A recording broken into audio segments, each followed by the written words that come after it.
So let's start off with who I am, and I'm going to zip through some of these, going to leave some of the obvious stuff behind us. So I was introduced to Bubble in 2018, discovered it by accident. I've been teaching, coaching, and building apps on Bubble since then.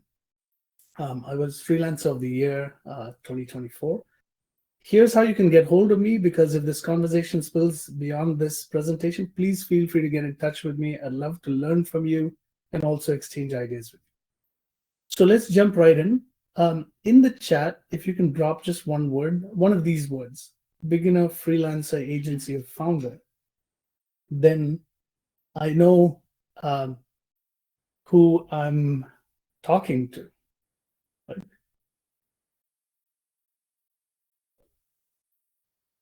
So just drop this one word in the chat whenever you can. And let's get into finding clients. So when we talk about finding clients, what I've learned over the years, and just want to add a caveat here, what you're about to see in today's presentation is not something that I'm following. These are not just things that I'm doing. These are things that I've learned from a lot of smart people in the community over the years. In the ideal world, what we want to do is we want to ask ourselves as freelancers or agencies or developers, what kind of clients do we want to work with, right? That's what we want to ask ourselves. Is there an industry focus, an industry that we want to specialize in? Is there a specific type of app that we want to build, SaaS or marketplace or e-commerce or so on? Is there a specific size of business that we want to work with? Do we want to work with small businesses or enterprises or startups? And what sort of client stage do we want to work with? Do we want to work with clients who are just starting out? Or do we want to work with people who have an established app? Or do we want to work with people that have scale ambitions, right? That have an app that they really want to scale. This is ideal, right? In my case, for example, I'm not looking for a specific industry. I'm industry agnostic. I'm also app agnostic. I prefer to work with small businesses, but of course, startups is where all the new ideas and the new initiatives are coming from. So it's very exciting to work with startups as well. In my case, particularly, I like to work across this entire spectrum. Working with clients that have an established app that want to really scale is quite challenging, and I love challenge, so that's what works for me. Most importantly, I think we want to work with clients that have shared values with us, and I think that it's important to try to detect early on if a client, do they respect your time? Do you align on budget? Do they see value like you see value? Are they going to nickel and dime you? Are they going to be a hard negotiator? Are they going to be flexible? Are they going to get to a point where they're willing to make a commitment? Are they just bouncing ideas and wasting your time? Or are they actually going to? So these are the sort of things that you want to try and gauge early on. So this is ideal. In the real world, this is how people are finding clients. I don't know about you, but I like to subscribe to these surveys, and this one was conducted by an agency called Big House. And here's how they think from the survey that they've conducted. This is how people in the industry, freelancers and agencies, are finding clients. And these are very obvious answers, right? Freelance platforms, their own websites, Bubble, and so on. When it comes to finding clients, I've come across a lot of strategies, and one of them, and a few of them, the ones that are underlined are the ones that I just want to touch on. And regardless of whether you're starting out or you're newly established or you're in growth mode, these are some ideas to go and find clients, all the way from helping people on forums to hiring a sales team. Like some of the larger agencies like Rapid Dev, Zero Code, AirDev, some of these larger agencies have a full-fledged sales team to go out and find clients. But for smaller shops, I think it's interesting ideas that we can tap into. One is asking clients for referrals. A good friend of mine, Brad, who's in this session, builds for nonprofits. And I think that's a really cool way to find new clients, because it's an opportunity to give something back, and also create a network and make some connections with people that do other things other than working in the nonprofit, and that organically leads to finding new clients. Giving back to the community, I personally believe in that a lot. And one way to do that is to just share knowledge, kind of like what Kelly and Sarah are doing with Dev Day. Bring people together, help someone out, help people learn, give something back to the community. And that, if not directly, I think just the good karma of doing that is going to lead to finding new clients. If you have any other ideas or anything else that you've tried that's not on this page, please drop it in the chat so we can all learn from each other. Managing projects. So once you do land a project, some obvious things are obviously we got to set clear expectations, right? This is very obvious stuff. We want to define the scope, we want to plan milestones, and above all, we want to manage the expectations of the client. The clearer the expectations are, the more we remain in sync with clients. And this is the obvious stuff. Sometimes it doesn't happen. I'm guilty of it too, right? Get into a project without quite defining the scope entirely, or lose an opportunity to manage expectations when an opportunity is presented, and so on. And I think fundamentally, it's communication that helps manage projects and keep them on track. What I found works over a period of time is if you insist to meet at least once a week for 15 minutes, I think that solves most of the problems.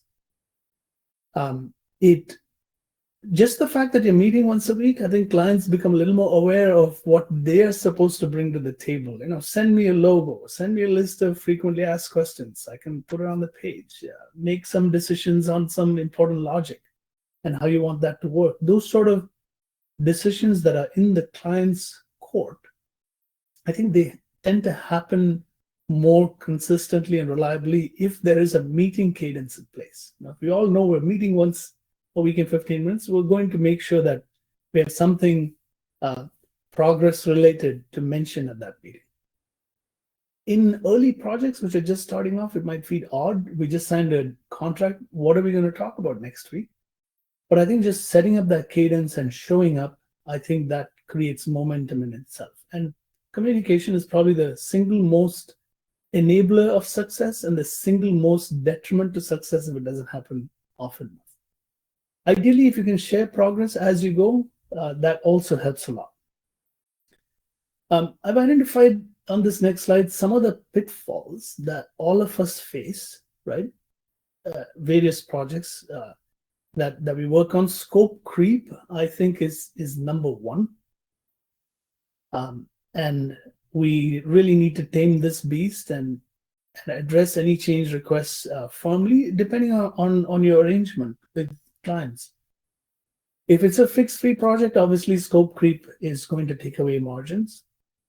If it's not, if it's an hourly contract or a retainer, then it's important to also communicate to clients how that change in scope is going to result in the consumption of the hours that they're paying for. That's also important, because I think I've seen that helps clients make an intelligent, informed decision. Unrealistic deadlines, they come from both sides of the aisle, actually. Sometimes all of us as freelancers and agencies, or even internal bubble developers, we tend to make commitments that are not realistic. We tend to overpromise. I've done this more times than I can remember.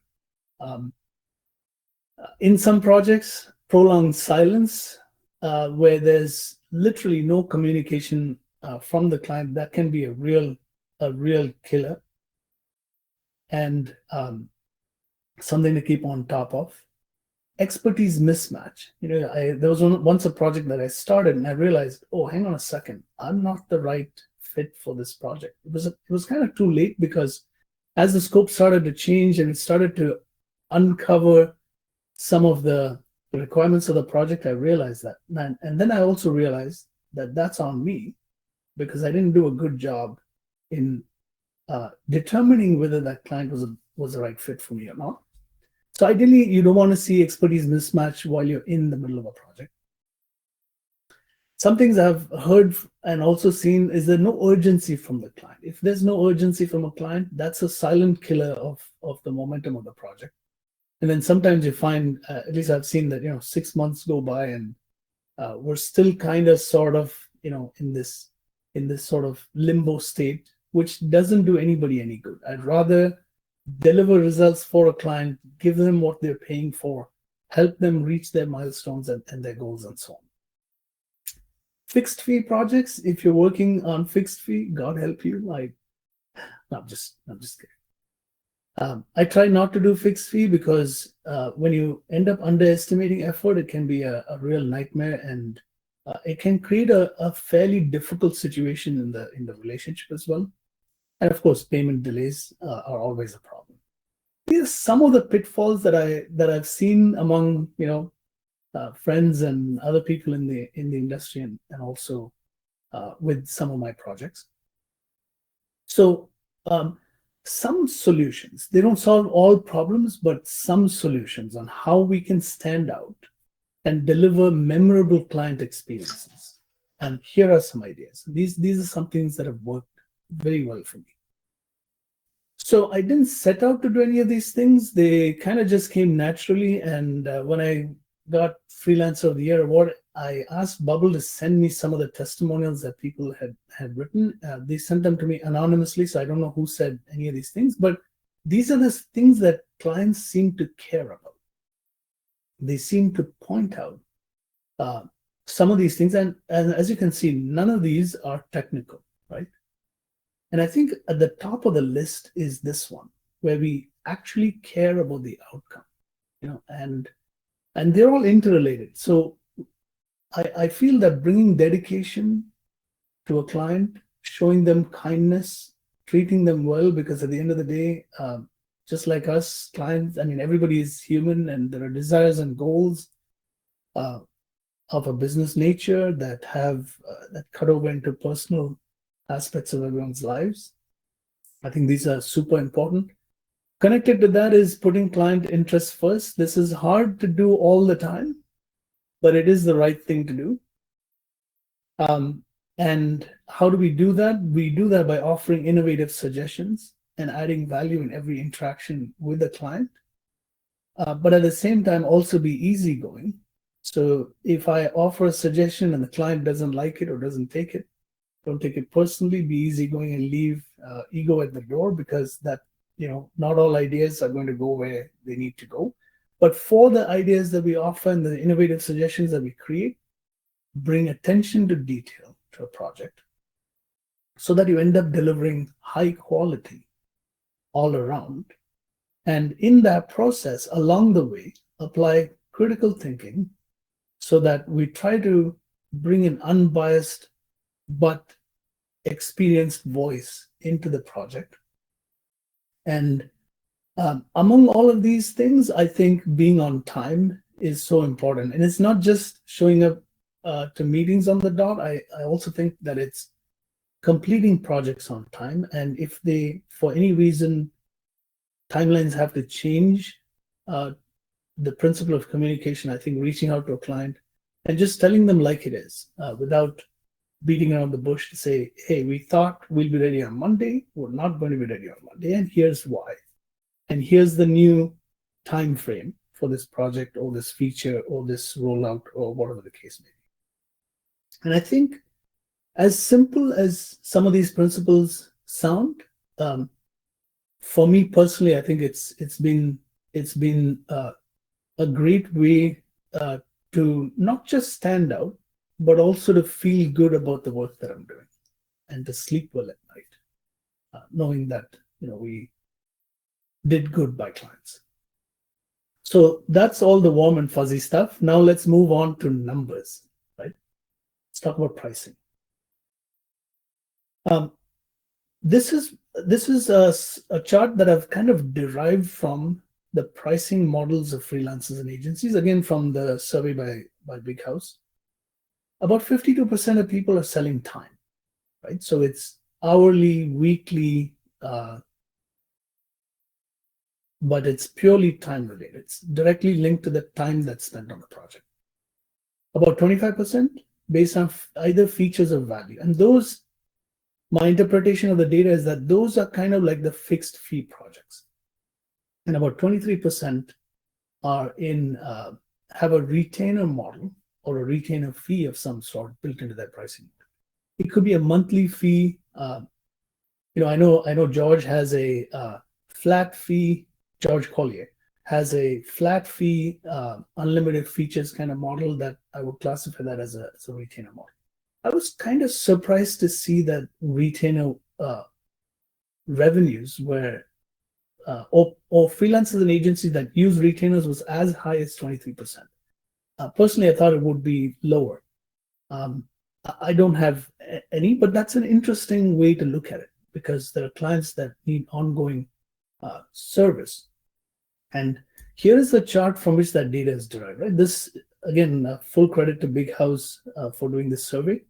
So this is where the data came from. I've kind of made some assumptions along the way to collate it to sort of normalize it into these three groups, right? And also in the survey, interestingly, they also have actual numbers to talk about.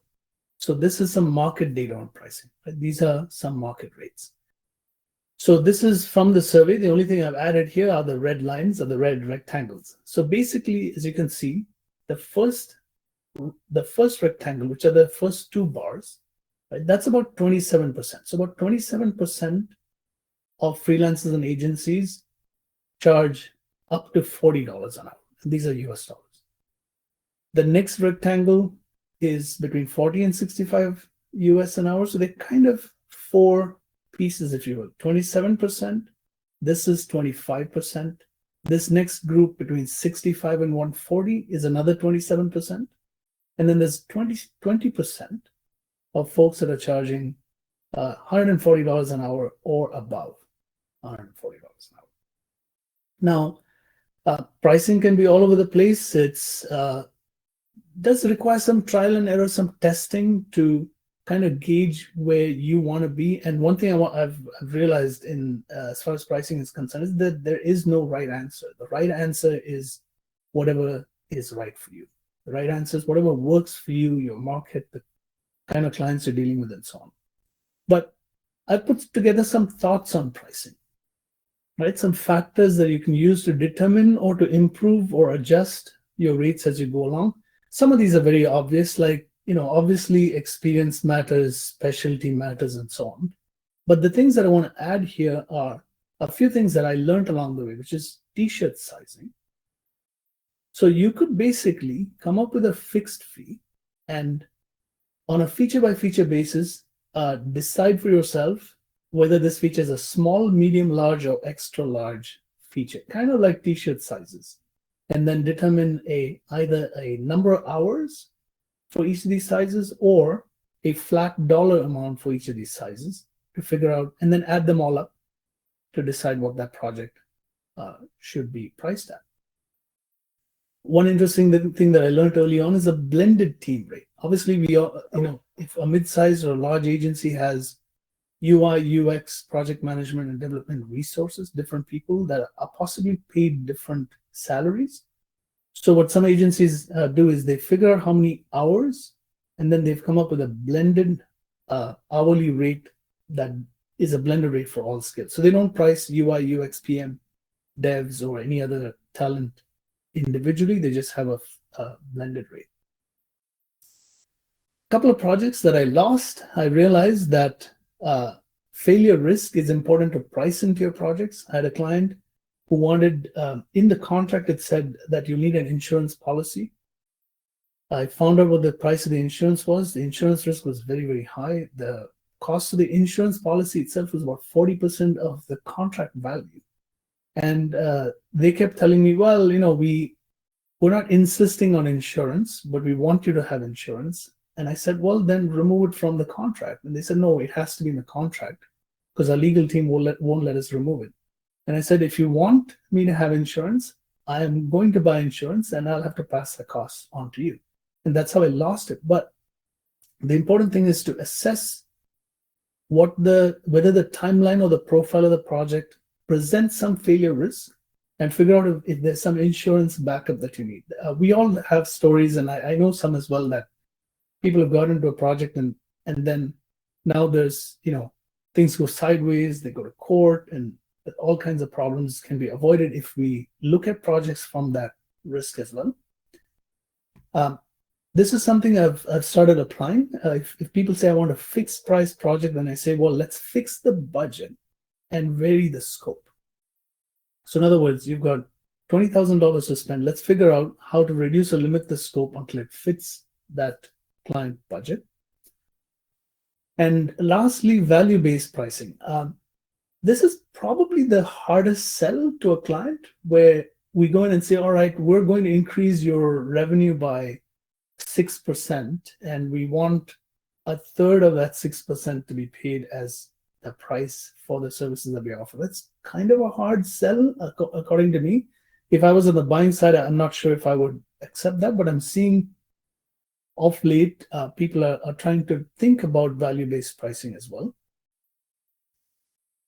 And in terms of a value-based pricing strategy, basically, you want to try and quantify the value to a client, present the ROI that they would see, and then price accordingly. Like I said, a bit of a stretch for me, but there are people that are trying it. I'm exactly at 2:30 now with a couple of slides left, and here they are. The key thing, the biggest thing that we can do for ourselves is to show up for events like this, to travel to some of the bubble events, some of the bubble events that Kelly and Sarah talked about, to the extent that we can, because I think learning and adaptation and continuously staying in touch is going to make a big difference. And to me, the key takeaways and learnings for me, and I'd like to learn from everyone in this presentation as well, is client focus. I think putting clients first and putting the relationship and the outcome that we're delivering for the client first is probably paramount. What I've also learned is to price for what you're worth and never underprice, because that's if something changes along the way and you get a little squeeze, then you're in a tough spot to be able to serve that client and put in some extra effort or time. So value your own pricing. And lastly, continuous growth, stay informed and stay connected. Sorry, I just breezed and rushed through this because I realized I should have probably booked a 45-minute session and not a 30-minute session. But anyhow, here we are, and I'm going to open it up for some questions. I'm also going to read the comments here.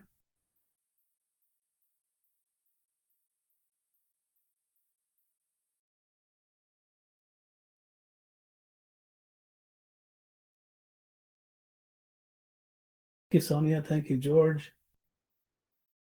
So George says, clients value having ongoing partner, and when you have a retainer, yeah, absolutely. I think that makes a lot of sense, and I think I'm going to borrow some ideas from George as far as trying to smoothen out the highs and lows in across the year. So that's it for me, guys. Anybody have any? Okay, there's a question. What projects you like most working on? Do you have this into account also? Like I said earlier, Sonia, I'm kind of very open. I have built a dozen or so marketplaces, some SaaS, some e-commerce, and so on. The projects that I really like working on, I think it's more about the kind of people that I like working. I like to work with people that I can learn from. Of course, I'll work with any clients that I can help, but the ones that I really enjoy, the ones are people that I can learn from, that have an innovative idea that they want to bring to market, and more so people with a purpose. Right? They have either a personal challenge or a personal problem or a business opportunity that they see, and they've set themselves on a mission to go and solve that problem. And I think the deeper their connection with their mission, it kind of inspires and motivates me as well to serve them. Ricardo has a question. How do you see the medium company market and how to approach those medium companies? I think when you say medium companies, you're talking about mid-sized companies. I feel that a lot of businesses these days are looking for economy. A lot of businesses have gone through the challenge of trying to build custom software for themselves. So I think if you're thinking of cold outreach, it's important to understand the pain point, at least one big pain point, and address that one pain point in your messaging. So the medium company or the mid-sized company, I think that's where the bulk of users are, the bulk of clients are. They're the unnoticed spenders in the economy, right? They are names that no one's heard of, right?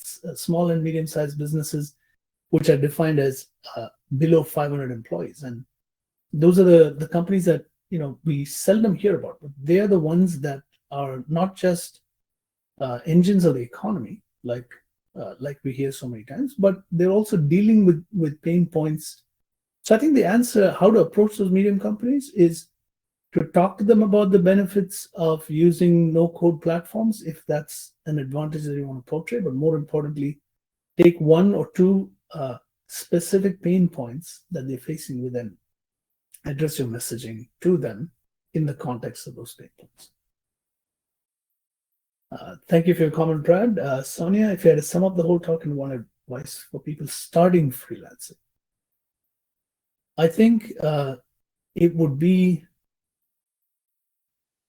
in summary, I think it would be just two words: learn and give. The more you learn, the more you give back by being present on the forums. I want to add a little story here. There was this guy, his name is Jonah. I'm out of touch with him. He is from Montreal, which is not too far from where I am. He started, I think, 3 or 4 years ago. I could see he was very active on the forums. He replied, he would take the time to read somebody's problem that they had on the forums, answer them. He would reach out to anyone that posted for a job or a freelance opportunity. I did that once, and he replied to me. And he did everything. He was dedicated. He showed up on time. He filled any gaps in his skills very, very quickly. Solved problems for the client project that I hired him for. And now, and he started publishing plugins and so on and so forth. So he's come a long way. And if we look at Jonah as an example, I think the two things that he did was learn and give, contribute.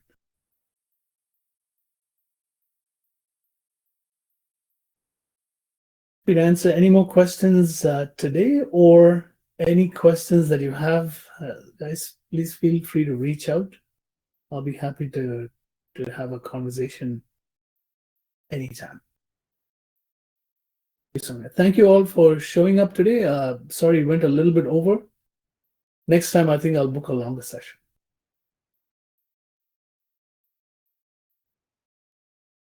Best chance to attract new clients: paid traffic like Google Ads, paid LinkedIn campaigns.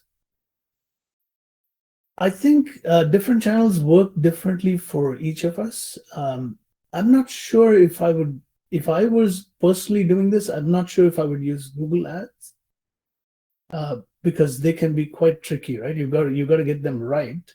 Otherwise, you're just going to burn through a lot of money. I feel that before you approach any paid channels, whether paid traffic from Google Ads or paid LinkedIn campaigns, what I would suggest is to start by generating some free organic content. Start by trying to create a community of people, because I think the more you look at how social media spending is going right now, a common theory is emerging, which is if you have a community of people that have a place to go to get input or advice or content on a specific topic, then your customer acquisition cost is going to end up being very economical, right? And so that's what I would say, that you want to try that first before you get into paid traffic, whether it's Google or paid campaign. So the answer to your question, unfortunately, is I would suggest neither. Right? Try some free content creation, or try to create a small community. It could be a group on Facebook. It could be any other social media platform where you try to bring people together and solve some specific problem. All right, everyone. Thank you so much for your time. I hope you enjoyed this as much as I did. Until next time. Bye for now.